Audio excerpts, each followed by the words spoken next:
currently we're general contractors that specialize in the retail space. So we build stores nationwide for national retailers. We run 15 to 20 projects at any one time going on, and we could be in 15, 20 different states. So Wow. The company got started by my dad, who he was a nose gunner in a B-17 in World War II. He did his 35 missions. He got out of service, and he became a painter. He was a industrial painter. So his first jobs were working at he worked for a bridge painting company. He ended up when the Korean War started.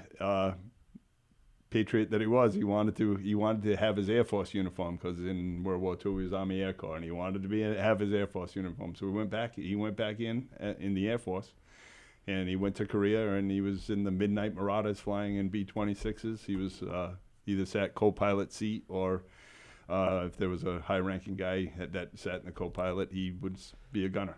So He joined up again, huh? Joined up again. And when he got back from Korea, he started our company as Russell's Painting, and he was again back into painting, and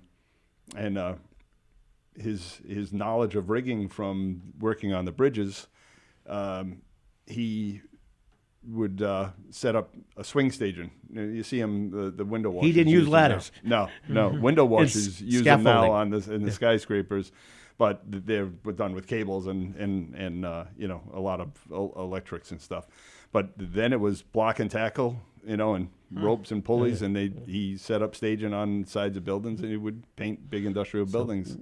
One day he was out painting a building. Who drove by? Yeah, so a guy drove by and said, just stopped. He stopped and watched them paint for 5 minutes, and he got out of the car. He yelled up to my father, says, "Hey, can you paint a drive-in movie theater?" My father says, "I'll pay whatever you want. It doesn't matter to me."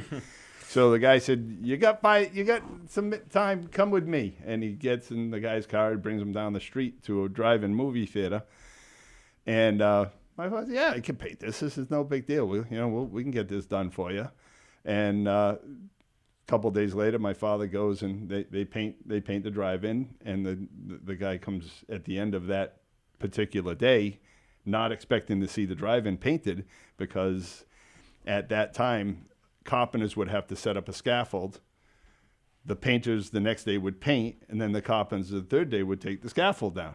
So the drive-in was closed for 3, maybe 4 days. My father paints it in 6 hours. Wow. And the guy, "What the hell's going on? I didn't expect you to be done already." My father says, "That's what we do. This is what we do." So he hemmed and hawed about paying my father. My father says, "Hey, I told you what it was going to be, and we got the job done, and I expect to be paid." That guy was Sumner Redstone. How did you take this into the cannabis world? It's a retail store. I don't care what you're selling. And friend of ours, Rick Randolph at Smoking Interiors. Rick is a friend of Mark Z. Yeah. And Rick has been on the show. Yeah. So Rick, we were building a movie theater. We still continue to build movie theaters. My father got us into it. We have a clientele, that goes from small independent guys to AMC and Regal. We still work for them. We're building a movie theater in Fall River, and through a mutual friend, Rick called me and said, "Hey, I build millwork." And I said, "Do you? I'm building a movie theater, and I need all the concessions and all of everything built here. You want to price it for us?" And he said, "Of course I do." So, and Rick, he came down and we gave him the plans. He priced it, and he was very competitive. That's how I met Rick. They did a beautiful job on all the cabinetry. It was and they did it in a timely fashion, worked in our schedule, and then he said he came to me and said, "Listen, we're starting to do things in this cannabis space." He said, "I got a dispensary that they need a general contractor. Would you be interested?" I said, "Yeah, sure, why not?"